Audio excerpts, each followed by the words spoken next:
Well, volume's working. Hi, everyone. I'm Meteorologist Carly Smith. Thank you for joining. We are going to talk about cold fronts and what we are expecting for the upcoming week.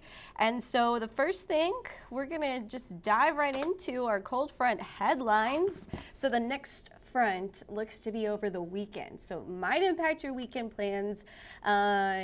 So it looks like it's more of a Saturday than a Sunday thing.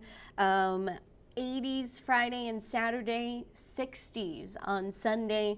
Late week rain is going to be possible as the next front approaches. I'll show you where I think the more significant rainfall is going to be, and that does look like it's probably going to be East Texas. So that's what we're looking at. Make sure you post your questions if you have any, and we will just dive right into all the information. So as far as today goes, one benefit of the forecast, let's just jump right into it. Well, looking at the Lex camera, you can see those cirrus clouds, but when we look at our tower camera, we have some cirrus clouds, but we also have a lot of blue sky. So looking to the north and west, which this is mostly looking west along SPID this morning. Right now it's 70 degrees already. Our wind is out of the north. It's picked up a bit. Humidity is low. Our dew point is low. It's 50. And that all has to do with a cold front moving through. That's helping break up our cloud coverage, which is the bonus for today. I thought, honestly, during first edition, I thought we would have this view from the Lex camera a little bit more widespread across the area where there's a little bit more of those cirrus clouds, but I'm thankful that the cold front is breaking up those clouds as we continue on throughout the day. So that is the benefit, the plus of today's forecast. You can really see in the water vapor imagery. So we still are under kind of that southwest flow, but the front's helping push some of that cloud coverage south, at least briefly this morning. They're looking serious. David, that's a great joke. He said everyone should hear it. If you like punny things, those clouds are not looking happy. They're looking serious, which is funny because cirrus clouds are actually the happiest clouds, pretty much, in my opinion, because they're usually fair weather clouds. They're like mare's tails. They're just wispy paintings across the sky. They look happy to me. It's those cumulonimbus, and the stratonimbus that we've been dealing with. Well, more so the stratus. We haven't really had nimbus because that would bring some rainfall, but the stratus clouds, those are the sad, serious clouds, in my opinion. So it's kind of ironic also. Anyway, sidebar, tangent, weather fun. Here's a closer look at the water vapor across our area. Something to keep an eye on is you do see kind of the pulse coming back to the north of the cloud coverage. I think that's going to increase across our area later into the day. Still more cirrus clouds than the thicker stratus clouds that you'll see if you're looking toward the coast. So looking to the southeast, you're going to see thicker cloud coverage. If you're looking to the northwest, you're going to see those blue skies. So all fun across the coastal bend today as we are seeing the wind shift out of the north, drying us out a bit. It's 11:08 a.m. during this live update, but we've got information that it will continue to be relevant for the upcoming week. So if you're watching this after it's live, I still have great information for you. So that's your temperatures expected heading into the afternoon. This front actually has shifted further south now since it was drawn. So we're going to update that right now.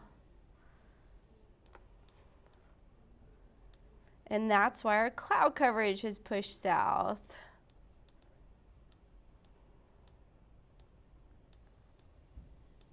Anyway, there we have it. So yeah, a weak front technically moved through. All it's really doing is breaking up those clouds pretty much. So no big impacts in the forecast there. Something else that's building in is high pressure, which is going to keep us pretty dry, rain-free across the Lone Star State. But clouds, I think, are going to sneak back in because we're still under the southwest flow. So I think we'll see more clouds on our Tuesday than today, but still it doesn't look super cloudy like stratus clouds. It's probably more so those cirrus clouds. This high pressure is going to strengthen, and as it does so by Wednesday, I think we'll clear the cloud coverage out as well. But anyway, so we have a weak front right now. The front that I teased and headlined, that one is not coming until the weekend. So let me save this real fast. Okay, the next front, that's Saturday into Sunday, right?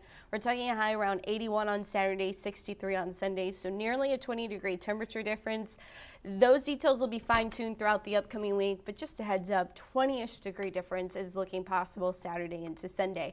And here's why. The upper levels are working with the lower levels. So we're going to have high pressure in the upper levels of the atmosphere hanging out. What that's going to do is kind of weaken that southwest flow a little bit, and so that's why Wednesday I think we'll see a decent amount of sunshine as we're under the influence in all levels of the atmosphere. Even our upper levels, which is where the cirrus clouds are going to be out of the north, and that's going to dry us out and keep clouds from really developing. Then we get a nice trough that shows up. So this is going to be our next cold front. That trough, that low pressure system looks strong enough to produce severe weather, possibly in East Texas, but also actually bring us those cooler temperatures that are headed our way for the weekend. So that's going to be Sunday is our next big cool down day. So breaking it down, this is focusing on the Lone Star State. That's today's front sliding through. The high pressure kind of strengthens, it hovers back and forth. Where it sets up on Wednesday, right here, that's what's going to dry us out, bring us some blue sky. But as it really begins to shift off to the east, we're going to see our moisture increasing once again. As that moisture comes back, our cloud coverage comes back. This is increasing Gulf moisture at the surface, and it's also going to work to bring up some of this moisture over Mexico. Now, I will say that that Pacific moisture stream is kind of still cut off, but it is going to work to try to return as our next cold front comes in. So let's see if we can get back to our Texas camera view. So high pressure begins to slide east. As it does so, our moisture increases. A few spotty showers, mostly along the coast, are going to be possible on Friday. Then as we continue into Saturday, we start to see more moisture and the risk of severe weather, but that's more so going to be over Houston. So remember this image as we now flip to the low-level jet. So that was in play last time. I think everything's going to line up a little bit better than the last event over East Texas, where we have forcing from the front. You need four things for the severe weather to be bad. We'll just put it that way. You need four main things to happen for tornadoes to develop, and hail and high winds can be not all of the factors, but hail and tornadoes really need the four main factors. And so we've got to have some wind shear, which cold fronts create changing winds, which impact different levels of the atmosphere at different times and help increase that wind shear, right? Additionally, we are going to have the low-level jet in play, which is going to have the wind shear playing a role in the low levels of the atmosphere as well in terms of speed shear. And then we also have to have convective available potential energy or heat or energy just in general for the storms. CAPE is the main one that comes from heat from the sun, really making conditions rather warm ahead of the front and ahead of the rain.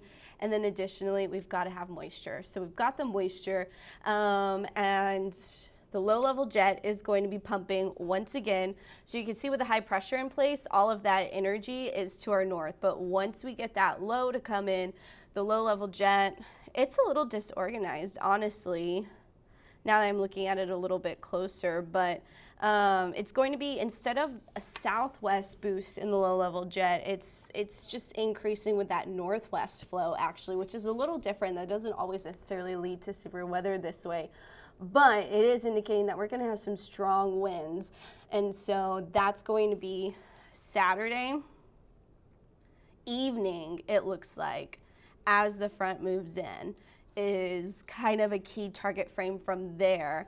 I would say most of the time I'm more concerned. A lot of the time the low level jet pumps up out of the south. This is showing it a little bit more out of the northwest. So that's an interesting thing that I noticed. But then also the CAPE, so convective available potential energy.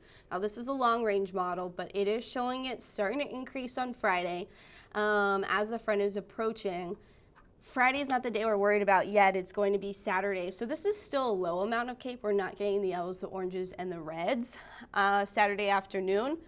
And then as the front moves in, we lose the CAPE. And so once the front passes through, the risk of severe weather is going to go down.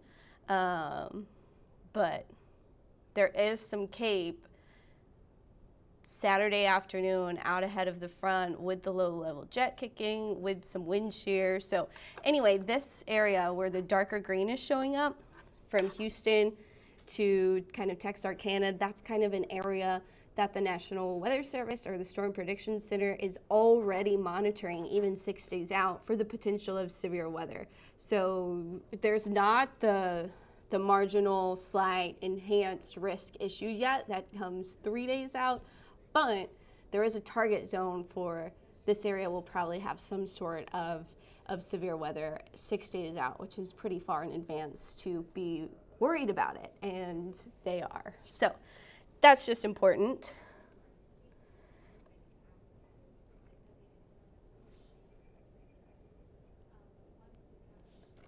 Then there we have it. So high pressure starts to return as after the front, but we are going to be much drier behind this front. We'll see that Sunday. I was reading Santa's comments. Unfortunately, I don't know any information about that, unfortunately, so I wish I did. Saturday is going to be a really warm and humid day. And then Sunday is the day that the cold weather moves in. Friday could wind up being the warmest day depending on what time that front actually does end up moving through. But right now it looks like later in the afternoon and evening is when that front would move through. So our temperatures are still trending pretty warm on Saturday. Saturday looks to be our strongest wind day. The wind's going to shift out of the southwest to then the northeast. I have lighter winds on Sunday. They may still be a little stronger. Those gusts could still easily be 20 to 30 miles per hour, especially Sunday morning. And then they'll weaken throughout the day as well. So finally, we have our 7-day forecast. Hey Arturo, thanks for, of course, the weather is really nice today. It's dry, so that dew point, like we're in a comfortable, it's not dry like where you're feeling your skin dry out, but it's in that comfortable level. We have sunshine. It's not too hot. It was chilly this morning. It was a nice vibe. I agree. Thank you for that comment. So anyway, finally we have the 7-day where the next front moving in Saturday and Sunday, that's the bigger front. Ahead of the front, warm and humid. It will be windy on Saturday.